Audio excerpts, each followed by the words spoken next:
چلو آؤ کرتے ہیں توبہ کے سجدے، بہت تشنگی سے توجہ کے سجدے مسیحا کے۔ اما بعد فاعوذ باللہ من الشیطان الرجیم، بسم اللہ الرحمن الرحیم۔ ان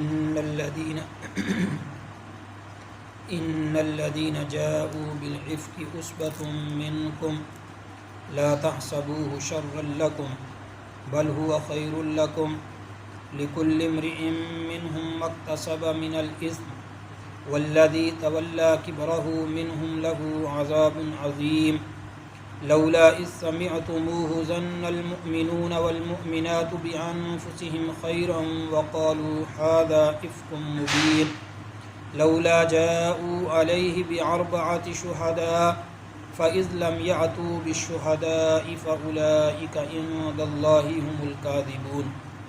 صدق الله العظيم۔ درود شریف اللهم صل على محمد وعلى آل محمد كما صليت على إبراهيم وعلى آل إبراهيم إنك حميد مجيد۔ اللهم بارك على محمد وعلى آل محمد كما باركت على إبراهيم وعلى آل إبراهيم إنك حميد مجيد۔ سورہ نور ہے، آیت نمبر 11، 12 اور 13 تلاوت کی ہیں۔ اللہ رب العزت ان آیات میں حضرت سیدہ طیبہ طاہرہ سیدہ امی عائشہ رضی اللہ تعالی عنہا کی طہارت کو بیان فرما رہے ہیں۔ ان آیات کو سمجھنے سے پہلے ان آیات کا جو شان نزول ہے اس کا سمجھنا ضروری ہے۔ حضرت سیدہ امی عائشہ رضی اللہ تعالی عنہا حضور نبی کریم صلی اللہ علیہ وسلم کی لاڈلی اور پیاری زوجہ محترمہ ہیں۔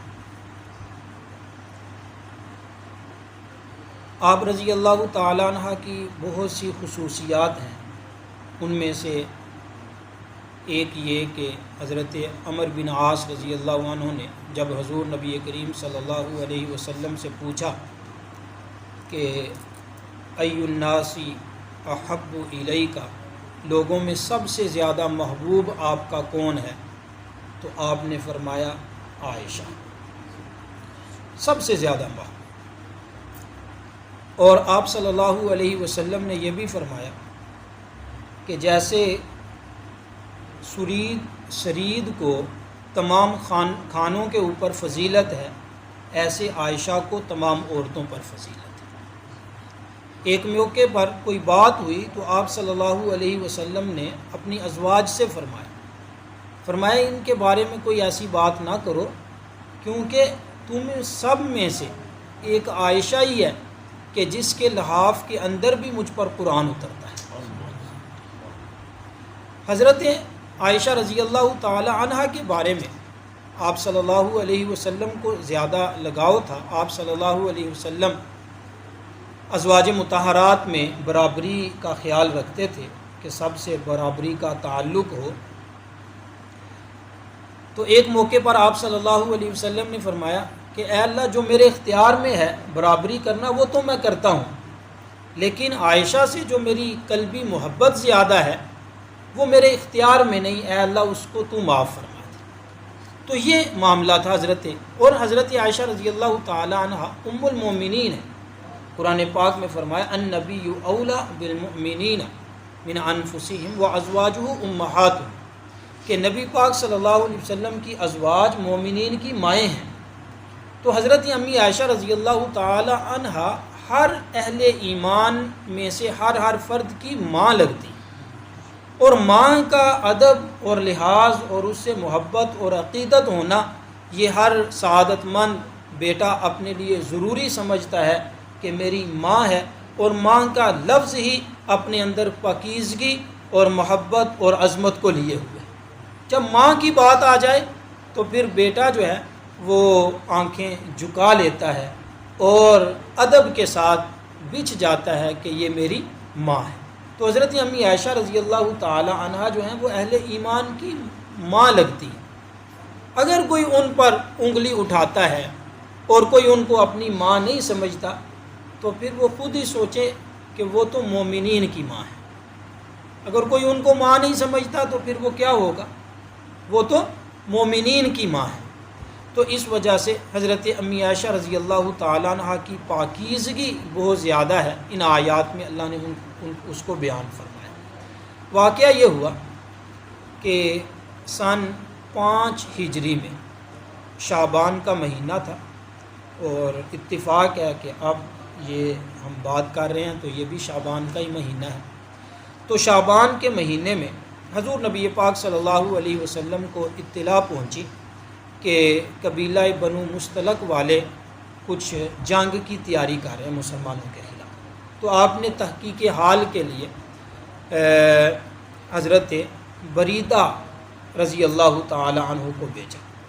وہ گئے تو دیکھا کہ ان کا جو سردار تھا حارث بن ابی زرار، یہ واقعتاً جنگ کی تیاریاں کر رہا تھا۔ تو آ کر اطلاع دی۔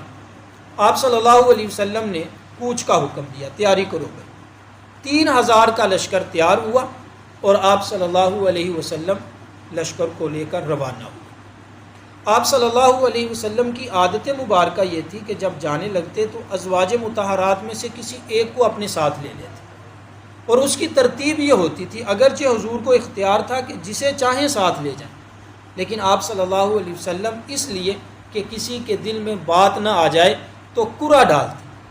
تو اس موقع پر جب قرعہ ڈالا گیا تو نام حضرت سیدہ عائشہ رضی اللہ عنہ کا نکلا۔ حضرت سیدہ عائشہ رضی اللہ تعالیٰ عنہ ساتھ ہو گئیں۔ ہودج آپ کے لیے تیار کیا گیا، ہودج میں بیٹھتی اور صحابہ کرام اس کو اٹھاتے اور اونٹ پر رکھ دیتے اور اس کو لے کر چل پڑتے۔ جب یہ بنو مستلق کے قبیلے کے پاس پہنچے تو وہ لوگ اپنے جانوروں کو پانی پلا رہے تھے۔ اچانک حضور پہنچے تو اچانک حملہ ہوا۔ وہ جو ہے ان کی تیاری نہیں تھی، تو صرف 10 لوگ ان کے قتل ہوئے اور انہوں نے ہتھیار ڈال دیے۔ آپ صلی اللہ علیہ وسلم کو فتح ملی۔ 2000 اونٹ، 500 بکریاں یہ غنیمت کے طور پر حاصل ہوئیں، اور 600 لوگ قیدی بنا کر لائے گئے۔ حضور یہ فتح کے بعد واپس آ رہے تھے۔ واپسی کے مرحلے پہ مدینہ کے قریب ایک جگہ پہ رات کو پڑاؤ ڈالا آرام کے لیے۔ جب پڑاؤ ڈالنے کے بعد اٹھے روانگی کے لیے کہ اب ہم نے روانہ ہونا ہے، تو حضرت امی عائشہ رضی اللہ تعالی عنہ بیان فرماتی ہیں میں بھی اٹھی، قضائے حاجت کے لیے میں چلی گئی۔ جیسا کہ وہاں رواج تھا، ظاہر ہے وہ واش روم تو نہیں ہوتے تھے، تو باہر کھیتوں میں جایا جاتا تھا۔ تو فرماتی ہیں میں قضائے حاجت کے لیے گئی۔ میں واپس آئی اپنے ہودج میں، تو میں تیاری کرنے لگی، اپنے سامان وغیرہ کو باندھ کر کے روانگی کرنی ہے۔ تو فرماتی ہیں اسی حالت میں میرا گلے کو ہاتھ لگ گیا۔ میں نے دیکھا کہ ہار گلے میں نہیں، اور یہ ہار حضرت اسماء رضی اللہ تعالیٰ عنہ اپنی بڑی بہن سے مانگ کر لے کے آئی تھی۔ اس سے یہ بھی پتہ چلا کہ اگر عاریۃً مانگ کر کسی سے کوئی چیز استعمال کے لیے لے لی جائے تو جائز ہے۔ عورتیں عام طور پر کسی جو ہے وہ موقع پر کسی سے کپڑے ادھار لے لیے، کسی شادی پر، بیاہ پر، یا ایسے معاملات میں یہ جائز ہے۔ حضرت امی عائشہ رضی اللہ تعالیٰ عنہ فرماتی ہیں میں نے دیکھا ہار نہیں ہے، تو میں گھبرا گئی۔ ایک تو قیمتی ہار ہے اور دوسرا مانگے کا ہے، کسی کا ہے۔ تو فرماتی میں گھبرائی ہوئی باہر نکلی ڈھونڈنے کے لیے، اور تجربہ اتنا نہیں تھا کہ کسی کو بتا کر جاؤں، ایسے ہی چلی گئی۔ وہاں جب ہار کو تلاش کیا جہاں گئی تھی تو ہار مل گیا۔ واپس آئیں تو فرماتی ہیں کہ میرے آنے سے پہلے ہی قافلہ کوچ کر چکا تھا، قافلے والے روانہ ہو چکے تھے، اور جن لوگوں نے ہودج کو اٹھایا، حضرت امی عائشہ رضی اللہ تعالیٰ عنہ کا جسم ہلکا پھلکا تھا، تو ان کو محسوس نہیں ہوا کہ آپ اندر ہیں یا نہیں۔ فرماتی ہیں کہ میں نے دیکھا لیس بہا داعٍ ولا مجیب میں آئی تو نہ کوئی وہاں پکارنے والا، نہ کوئی جواب دینے والا، کسی نہ آدمی کا نام و نشان نہیں، ہوا کا عالم تھا۔ تو فرماتی ہیں کہ مجھے پریشانی تو بڑی ہوئی، لیکن میں نے اپنے دل کو یہ تسلی دی کہ جب حضور کو پتہ چلے گا تو آپ صلی اللہ علیہ وسلم یا خود آئیں گے یا پھر کسی کو بھیجیں گے۔ تو فرماتے ہیں میں نے اپنی چادر لی، وہاں ہی بیٹھ کے انتظار۔ یہ بھی ان کی سمجھداری تھی کہ اس کے پیچھے نہیں چلی، بلکہ وہیں بیٹھ گئی کہ حضور خود جب تحقیق حالت معلوم ہوگی تو حضور خود آئیں گے یا کسی کو بھیجیں گے۔ فرماتی ہیں پریشانی تھی، اور اسی پریشانی میں نیند کا غلبہ ہوا، میری وہاں ہی آنکھ لگ گئی۔ آپ صلی اللہ علیہ وسلم کی عادت مبارکہ یہ تھی کہ آپ لشکر کے پیچھے کسی کو چھوڑتے تھے کہ وہ لشکر کوچ کرنے کے بعد آئے وہ آدمی، تاکہ کوئی چیز گری پڑی ہے تو وہ اس کو اٹھا لے۔ تو اس موقع پر جس صحابی کی یہ ڈیوٹی تھی ان کا نام حضرت صفوان بن معطل رضی اللہ تعالیٰ عنہ تھا۔ تو فرماتی ہیں میں وہاں سوئی ہوئی تھی، حضرت صفوان واپس آئے، دیکھا یہاں کوئی چیز پڑی ہوئی ہے، تو قریب آئے تو پہچان لیا، کیونکہ پردے کا حکم نازل ہونے سے پہلے انہوں نے حضرت امی عائشہ رضی اللہ عنہ کو دیکھا ہوا تھا، تو اب تو پردہ تھا، تو پہچان لیا۔ تو ان کی زبان سے بے ساختہ نکلا انا للہ و انا الیہ راجعون۔ فرماتی ہیں جب انہوں نے یہ استرجاع پڑھا تو میری آنکھ کھل گئی۔ اس سے یہ بھی پتہ چلا کہ مصیبت کے موقع پر، پریشانی کے موقع پر اہل ایمان کو حکم یہ ہے کہ وہ انا للہ و انا الیہ راجعون پڑھیں، اور یہ ایسا عمل ہے کہ اللہ تعالیٰ اس پر بھی اجر عطا فرماتے ہیں۔ ہمارے ہاں یہ سمجھا جاتا ہے کہ بڑی مصیبت کوئی آدمی مر جائے نا تو پھر انا للہ پڑھنا ہے، اس سے چھوٹی مصیبت پر نہیں، حالانکہ یہ بات نہیں، چھوٹی سی چھوٹی مصیبت بھی پہنچے تو اس پر بھی حکم یہی ہے کہ انا للہ و انا الیہ راجعون پڑھا جائے، اللہ رب العزت اس پر بھی اجر عطا فرماتے ہیں۔ حتیٰ کہ ایک دفعہ آپ صلی اللہ علیہ وسلم بھی تشریف فرماتے ہیں، حضرت امی عائشہ رضی اللہ عنہا بھی تشریف فرماتی کہ چراغ بجھ گیا، گھر میں کے اندر چراغ تھا، بجھ گیا، تو آپ صلی اللہ علیہ وسلم نے اس پر انا للہ پڑھا۔ تو حضرت امی عائشہ رضی اللہ عنہا نے سوال کیا کہ اس پر بھی انا للہ پڑھنا ہے؟ تو آپ صلی اللہ علیہ وسلم نے فرمایا ہاں، جب بھی کوئی مصیبت پہنچے تو اس پر انا للہ پڑھنا چاہیے، اس لیے کوئی بھی مصیبت ہو، اور اگر کوئی پرانی مصیبت بھی یاد آ جائے پھر بھی انا للہ پڑھنا چاہیے۔ یہ اس کی خاصیت یہ ہے کہ جب کثرت کے ساتھ انا للہ پڑھا جاتا ہے تو اللہ رب العزت جو پریشانی ہے اس کو کم فرما دیتے ہیں، اور اہل ایمان کے دل کو اس سے تسلی ہوتی ہے۔ تو فرماتی انا للہ انہوں نے پڑھی، مجھے میری آنکھ کھلی، تو اس موقع پر میں نے کیا کیا؟ فرماتی ہیں کہ میں نے دیکھا کہ حضرت صفوان ہیں، تو میں نے فخمرت وجہی بجلبابی، میں نے فوراً اپنے چہرے پر اپنی چادر اوڑھ لی۔ فخمرت وجہی بجلبابی، میں نے اپنے چہرے پر فوراً چادر اوڑھ لی۔ اس سے یہ بھی پتہ چلا کہ اصل جو پردہ ہے نا یہ چہرے کا ہی پردہ ہے۔ جو ہمارے ہاں لوگ یہ کہہ دیتے ہیں کہ چہرے کا پردہ نہیں، اگر چہرے کا ہی پردہ نہیں تو پھر پردہ کس چیز کا؟ تو حضرت امی عائشہ رضی اللہ تعالیٰ نے فرماتی ہیں فخمرت وجہی بجلبابی، میں نے اپنے چہرے پر اپنی چادر کو اوڑھ لیا، یعنی چہرے کا پردہ کیا۔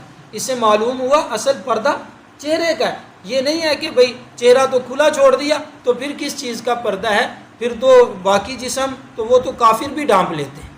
تو اصل جو شرعی طریقہ ہے پردے کا وہ یہ ہے کہ چہرے کو بھی ڈھانپا جائے، اور اسی کی قرآن پاک میں بھی تاکید ہے کہ عورتیں اپنی جلباب، اپنی بڑی چادریں اپنے اوپر اوڑھ لیں۔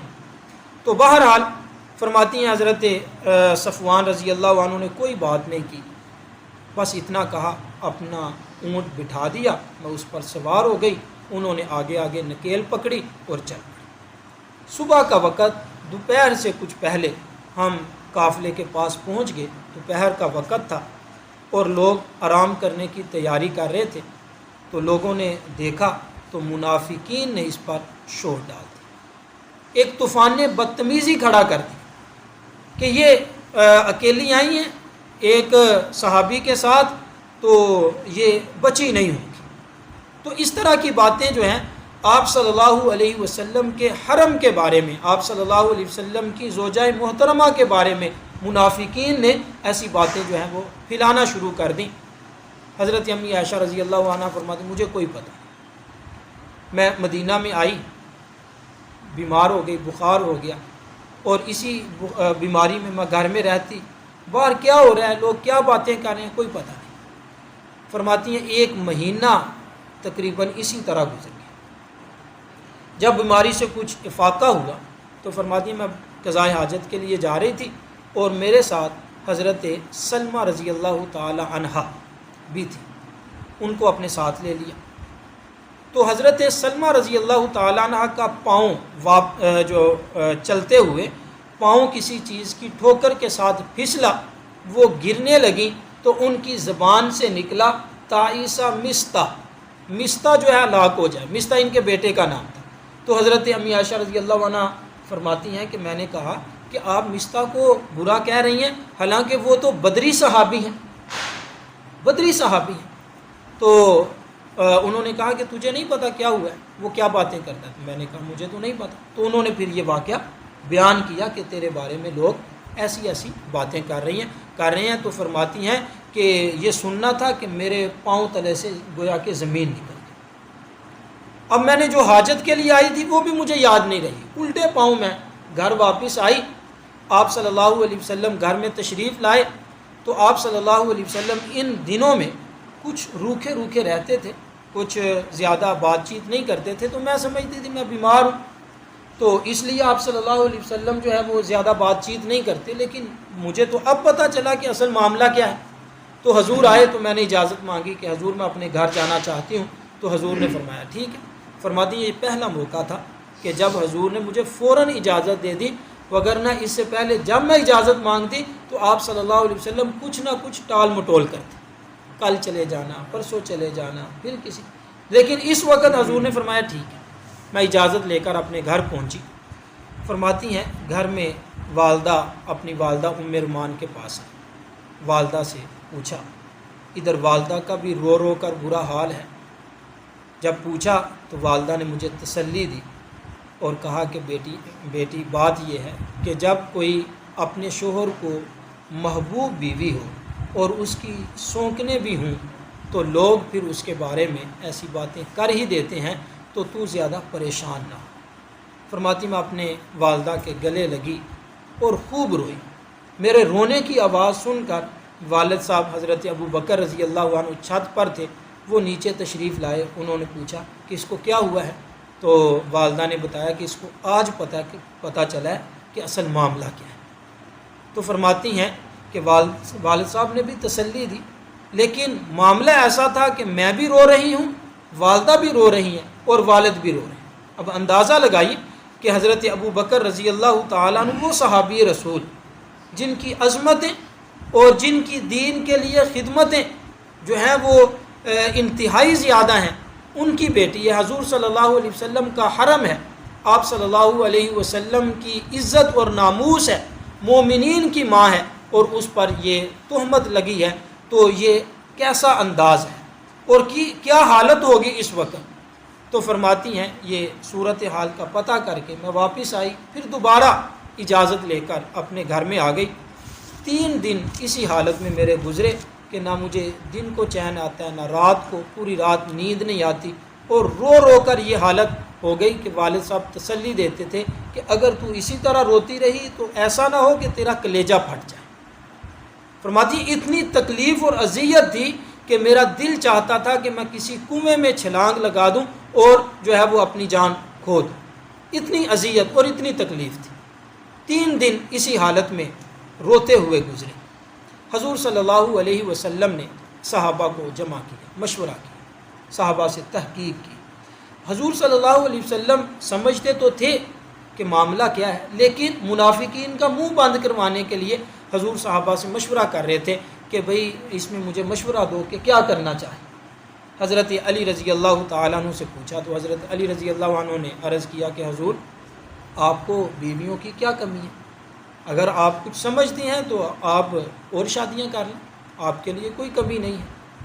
حضرت اسامہ رضی اللہ تعالیٰ عنہ سے پوچھا تو انہوں نے عرض کیا کہ حضور ہم تو ایسا نہیں سمجھتے کہ آپ صلی اللہ علیہ وسلم کی زوجہ محترمہ ہو اور ان کے اندر کوئی نقص ہو، کوئی غلطی اور خطا کا امکان ہو۔ فرماتی ہیں حضرت بریرہ رضی اللہ تعالیٰ عنہ جو حضرت عائشہ رضی اللہ عنہ کی باندھی تھی، ان سے حضور نے پوچھا، تو انہوں نے سمجھا کہ شاید کوئی گھر کے معاملے میں پوچھ رہے ہیں کہ عائشہ کیسی ہے، تو فرمانے لگی کہ حضور وہ سیدھی سادی ہے، بس یہ بات ہے کہ آٹا گوندھ کر رکھ دیتی ہیں، سو جاتی ہیں، بکری آتی ہے آٹا کھا کے چلی جاتی ہے اور ان کو پتہ نہیں چلتا، سیدھی سادی ہے۔ حضور نے فرمایا کہ یہ نہیں میں پوچھ رہا۔ حضور نے پھر کھل کر پوچھا کہ یہ معاملہ، اس معاملے میں تم عائشہ کو کیسی سمجھتے ہو؟ تو حضرت بریرہ رضی اللہ عنہ نے ارشاد فرمایا، انہوں نے فرمایا کہ حضور جیسے سنار جو ہے وہ اپنے سونے کے بارے میں اس کا کھرا اور کھوٹا ہونا پہچان لیتا ہے اور اس کے کھرے ہونے میں اسے کوئی شبہ نہیں ہوتا، اس سے بھی کہیں زیادہ میں عائشہ کی گواہی دیتی ہوں کہ عائشہ پاک دامن ہے۔ حضور نے حضرت عمر رضی اللہ عنہ سے پوچھا، حضرت عمر رضی اللہ عنہ نے عرض کیا، حضور یہ عائشہ سے آپ کا نکاح کس نے کیا تھا؟ یہ رشتہ لے کر کون آیا تھا؟ میں آیا تھا یا حضرت ابو بکر آئے تھے یا حضرت عثمان آئے تھے؟ کون یہ رشتہ لے کر آیا تھا؟ تو حضور نے فرمایا یہ رشتہ تو کوئی بھی نہیں لے کے آیا، یہ رشتہ تو خود اللہ نے طے کروایا تھا، یہ رشتہ تو اللہ نے طے کروایا تھا۔ تو حضرت عمر رضی اللہ عنہ نے عرض کیا کہ حضور جو اللہ آپ کے پاک بدن پر ناپاک مکھی کو بیٹھنے کی اجازت نہیں دیتا کہ آپ کے پاک بدن پر ناپاک مکھی بیٹھ جائے، یہ اللہ کو گوارا نہیں، آپ کے بستر پر غلط عورت آ جائے یہ کیسے گوارا ہو سکتا ہے؟ حاذا بہتان عظیم، فرمانے لگے کہ یہ بہت بڑا بہتان ہے۔ حضور صلی اللہ علیہ وسلم نے مسجد میں خطبہ بھی دیا۔ بہرحال حضرت امی عائشہ فرماتی ہیں تیسرے دن حضور صلی اللہ علیہ وسلم گھر میں آئے، میرے ساتھ چارپائی پہ بیٹھ گئے اور بیٹھ کر فرماتی ہیں یہ پہلا موقع تھا اس پورے مہینے کے درمیان کے جب حضور میرے پاس بیٹھے۔ فرماتے ہیں بیٹھ گئے اور مجھے کہنے لگے عائشہ اگر تو تجھ سے کوئی غلطی ہوئی ہے تو توبہ کر لے، توبہ کرنے والوں کو اللہ معاف فرما دیتے ہیں، اور اگر نہیں تو اللہ تیری پاک دامنی کو بیان کر دے گا۔ فرماتی ہیں جب حضور نے یہ بات کی تو میں نے اپنے والد کی طرف دیکھا کہ آپ جواب دیجیے، تو والد صاحب خاموش کہ میں کیا جواب دوں۔ فرماتی ہیں میں نے اپنی والدہ کی طرف دیکھا کہ آپ کوئی جواب دیں، تو وہ بھی خاموش۔